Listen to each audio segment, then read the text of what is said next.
기도하겠습니다. 할렐루야. 하나님 아버지 은혜를 감사합니다. 이제 요한복음 12장 말씀을 통하여 마리아 헌신을 통하여 예수님께 어떻게 해야 될지를 가르쳐 주시고 또한 가룟 유다를 통하여 저희들도 무엇을 반성해야 되는지 알게 하옵소서.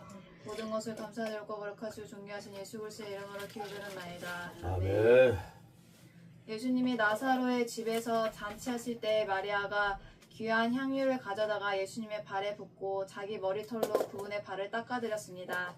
가룟 유다는 이를 보고 낭비라고 말하나 예수님은 마리아의 행동이 자신의 장래를 위한 것이라고 평가했습니다. 아무도 몰라주었지만 마리아의 헌신은 오직 주님만이 알아주신 헌신이었습니다. 첫 번째 유월절. 요한복음에 나타나는 세 번째 유월절로서 예수님이 죽으시는 바로 그 유월절을 말씀하십니다. 예수님의 공생의 기간이 3년이었음을 알게 해주는 기록들이었습니다. 지극히 비싼 향유 곧 순전한 나드 한 근을 가져다가 예수의 발에 붓고 자기 머리털로 그의 발을 닦으니 나드 향유 한 근은 약 300g으로 약 12온스에 해당하는 분량으로 당시 보통 향유 한 병에 1온스 이하로 담겨졌던 점을 고려하면 대단히 많은 양입니다. 금액으로도 300데나리온은 휴일을 제외한 노동자의 1년치 임금에 해당합니다. 1데나리온은 하루 임금입니다. 이런 귀한 향유를 발에 붓는 것은 매우 이례적인데 보통은 머리에 붓습니다. 자기 머리털로 발을 닦아준 것은 더 이례적입니다.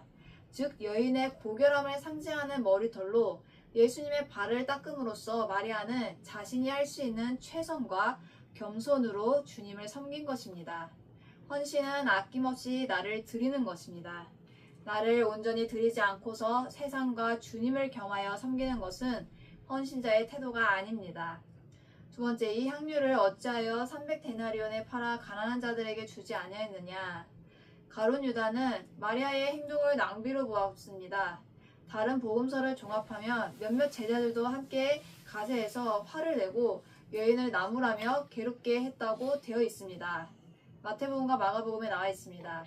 마리아의 헌신은 예수님의 가까운 제자들에 의해서까지 오해를 받았던 헌신이었습니다. 한나도 하나님께 진정을 토로하는 기도를 드렸으나 영적으로 어두워진 엘리에 의해 술 취한 여인으로 오해를 받았습니다. 이처럼 헌신은 종종 사람들에 의해서 오해를 받기도 합니다. 주님께 헌신하다 보면 괜한 소리도 듣고 괴로움을 당할 수도 있습니다.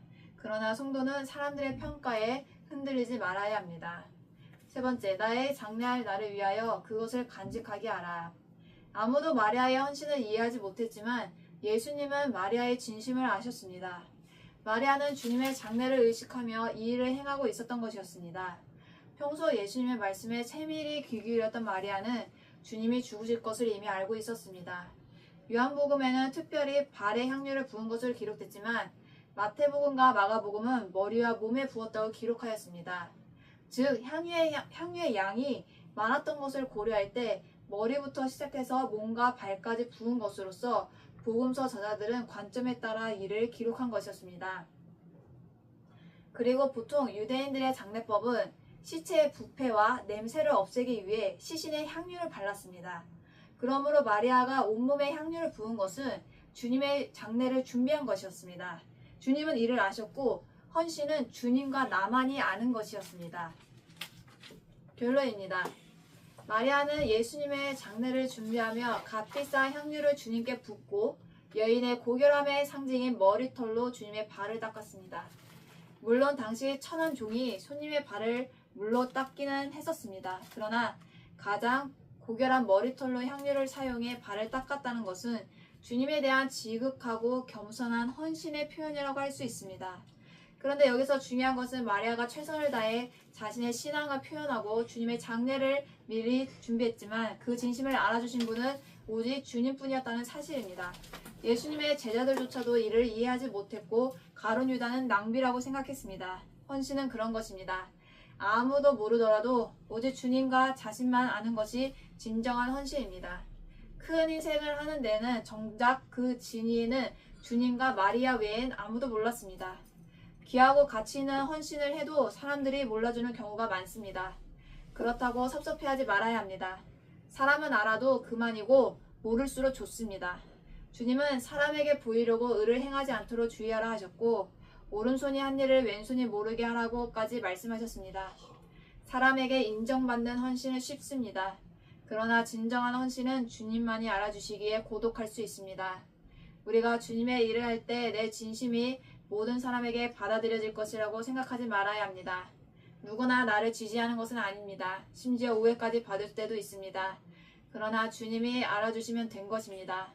헌신에 대한 반대급부가 돌아오지 않을 때에 실망하거나 낙심하는 것은 그 헌신이 사람을 향한 것을 드러내는 것입니다.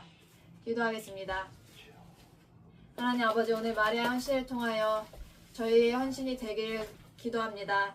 아버지, 또한 제자들도 인간적으로 알지 못했던 것을 주님만 알아주셨고, 또한 사람을 의식하지 아니하고 주님께 헌신할 때 주님이 알아주실 것을 기뻐하며 살아갈 수 있도록 도와주옵소서. 아버지, 모든 것을 예수님의 이름으로 기도드립나이다. 아멘.